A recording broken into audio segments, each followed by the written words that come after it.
করেছ। আমার চট্টগ্রামে একজন আইনজীবীকে জবাই করে তোমরা হত্যা করেছ। তোমরা বাংলাদেশকে পদে পদে অকার্যকর রাষ্ট্র পরিচালনা করার চেষ্টা করেছ। তাকে তলাবিহীন জুড়িতে পরিণত করেছ। তোমার ফিউন 400 কোটি টাকার মালিক।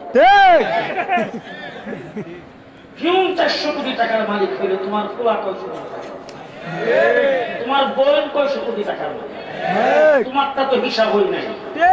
তুমি যা লুটপাট করেছ পদ্মা সেতু হইতো 6টা। এবার সুদে আসলে সবকিছু আদায় করা হবে। বাংলাদেশে গত 15 বছর পর্যন্ত এমন কোন সেক্টর নেই যেখানে নির্যাতন করে নাই। আমার দেশের 57 জন আর্মি অফিসারকে এক রাত্রে হত্যা করেছে।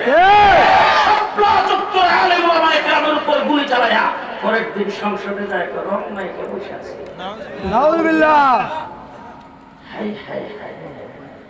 2 বছর পরে জেল থেকে যখন বের হইলাম স্বরাষ্ট্রমন্ত্রী আমাকে ডেকে নিলেন সচিবালয়ে নিয়ে আমাকে আমার সাথে বসলেন। পুলিশের প্রধান এসপি এসআই ডিজিপাই সবাই নিয়ে বসে যে ওয়াজটা দিচ্ছে।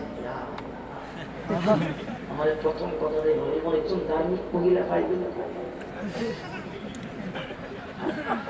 মাথার কাপড়টা পরে না, পর্যন্ত ব্লাউজ পরে, 5 ওয়াক্ত নামাজ টাইম মতো পড়ে, তাহাজ্জুদ কোনোদিন কাজা করে না, ফজরের নামাজের পরে কোরআন তেলাওয়াত না করে কোনো কামই করে না।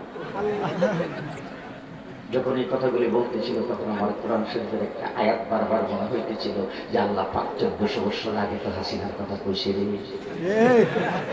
ومن الناس من يقول آمنا بالله وباليوم الآخر। আল্লাহ রাব্বুল আলামিন বলেন তোমাদের মধ্যে থেকে কিছু লোক আছে যারা আল্লাহর উপর ঈমান আনছে, আখিরাতের দিনের উপর ঈমান আনছে। এবার আপনারা বলুন তো আল্লাহর উপর যারা ঈমান আনে, আখিরাতের উপর যারা ঈমান আনে তাদেরকে কি বলবে? ঈমানদার না? ঈমানদার। তারা হলো ঈমানদার। কথা বলেন। তাই তো মুসলমান। আল্লাহ রাব্বুল আলামিন বলেন শোনো ওয়া মা হুম বিমুমিনিন। আল্লাহু আকবার। আসলে তারা বেঈমান। আসলে তারা কি বেঈমান? কেন বেঈমান? এটা আল্লাহ পাক বলেছেন ইউখাদিউনা আল্লাহ ওয়াল্লাযীনা আমানু